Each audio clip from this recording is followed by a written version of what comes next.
I know Father Richard Rohr says that 2 ways to get to the divine or to the oneness is crisis or discipline.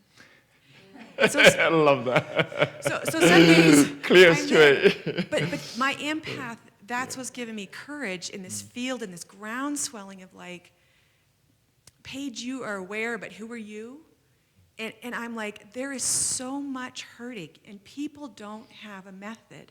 Yeah. And the brokenness in the field is like, okay, little me's going to show up in her big me today and say, we got to try something different. And I think people are starving for it. And that's why I'm risking and going the next step. Beautiful. Taking a risk in a deep way, such a deep way, impersonal, unforeseen way even. Yeah. That's an adventure.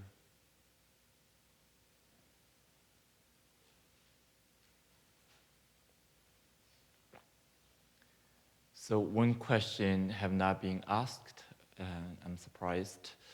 Yes, as a professionals, the common question might be when we're serving others with such a, purpose, vision, so on, even breaking the ground, breaking the boundary, and how we can, do that without depleting ourselves, or without often the words is taking on the energy we don't want. So, is this a relevant question for us to explore with it a little bit?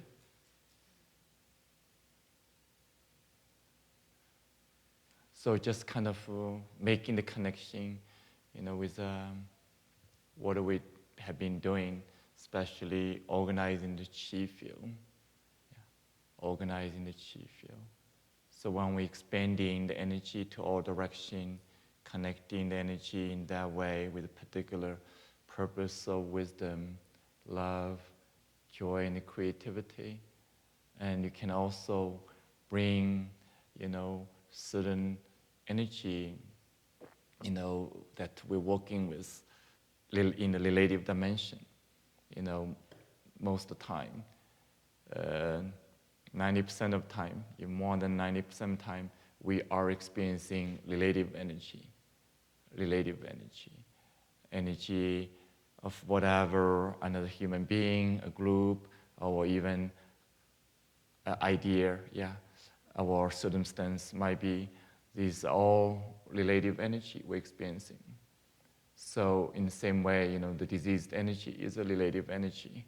So how to work with that with all the quality and without, the battle, without this, kind of common experience sometimes is depletion. So overwhelmingness as well.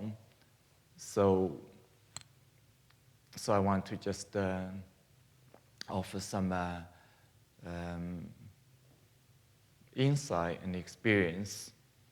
So applying the chi field, this process of organizing the chi field, really recognizing you're connecting with the absolute energy first, then acknowledging all other energy as expressing the relative energy, as expression of the absolute energy. So I want to just give using the context of, people think of toxicant or think of, certain sensitivity. Just use that example as kind of a neutral example, but it can apply to anything else. Can be, personal, can be very sticky, can be overwhelming, can be even politically involved, socially involved, whatever, Just kind of think of, often we identify certain energy as bad. Then this internal battle, well, whether protecting from it or, hiding from it or, or fighting it, So all these kind of process. It's human. So I just want to use the example of people sensitive to certain toxicant, for example, overly sensitive, yeah, for whatever, history might be years, whatever reason behind it, yeah. So just offer one story. This elder woman came to a retreat for 1 month-long retreat. Her and her husband drove all the way from Massachusetts to California in a big RV. And they arrived 1 day early before the retreat, after probably, 2 weeks or 1 month of driving to get there. And the reason to get there 1 day early because she wanted to check if she can stay in the retreat because of her history of severe sensitivity to anything, more electromagnetic field, to perfume, to noise and everything. So she wanted to check the space if she's able to even sustain. From her history, she would if this allergy attack happens, she maybe end up in the bed for months, actually. That's how severe it is. So she came, checked, she's like, oh my God, no way I can stay here. No way I can stay here. And so she tell, my assistant, I cannot stay. Then luckily, they didn't leave, The assistant, come asking me about it. I say, just ask her come talk with me.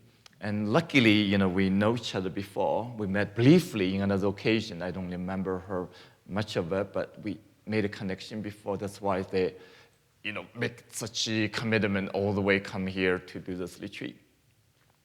So she explained the whole history and everything, how bad it could be, everything.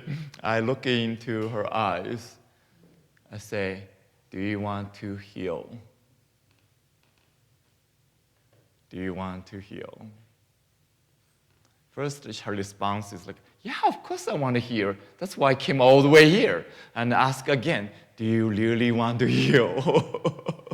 Finally, somehow, the deep side of her clicked. She knew what I meant. Then I say, yeah, you stay. I will teach you how to do it, but not going to be easy.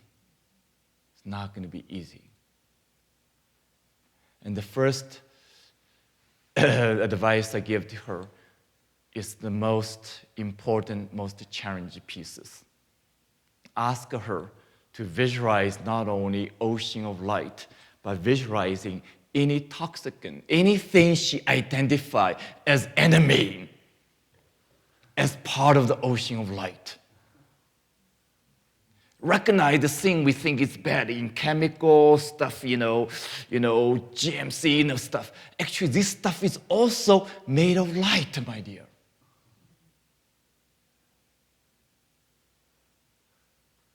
This body is made of light. Actually, this concrete is made of light. The flower blossoming is made of light. The fly died, still made of light.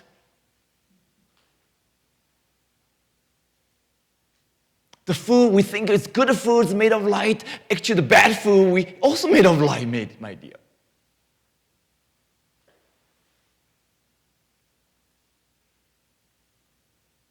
Even the weapon is made of light, my dear. The bullet is made of light.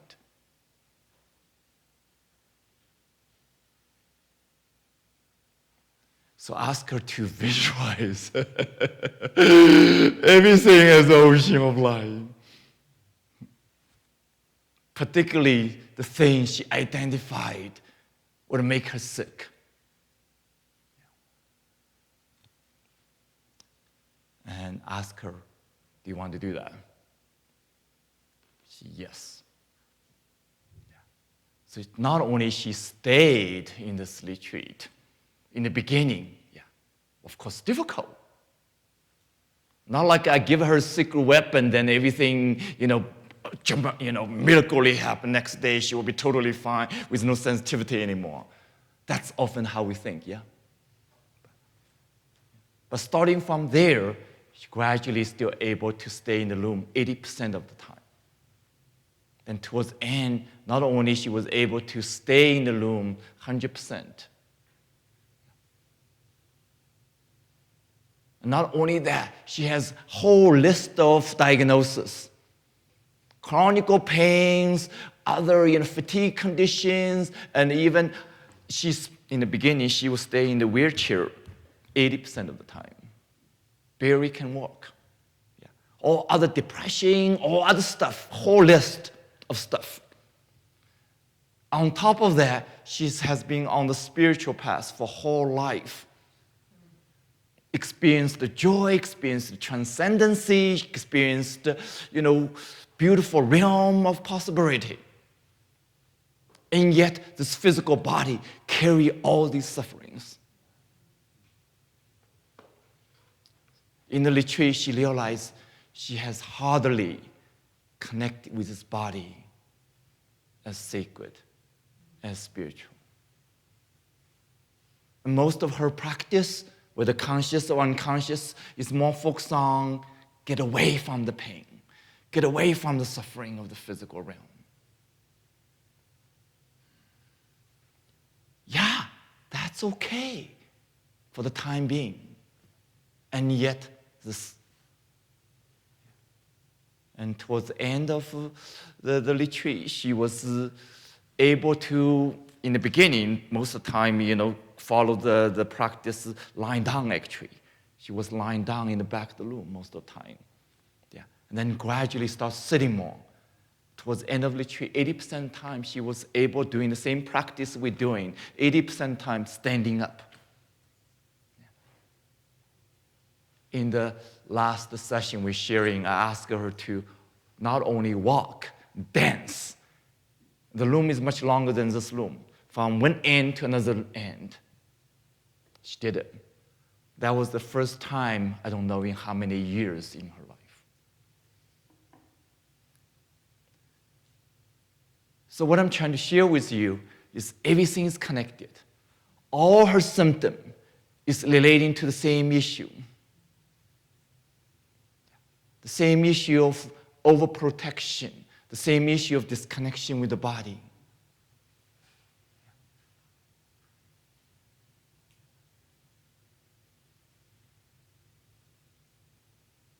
And it's more than possible to transform that. Yeah. So when we applying, the same kind of energetic principle I'm sharing with you, really applying to all circumstances. Yeah. Especially sticky circumstances, difficult circumstances, yeah. Personal circumstances. And it's not easy, and yet it's doable, and yet it's possible. So when we engage in that way purposely, continuously, naturally, we become more empowered, more confident. Yeah. As Paige, shared that experience, is coming from many years of practice, able to make this new choice of love, embodied love, not just mental love.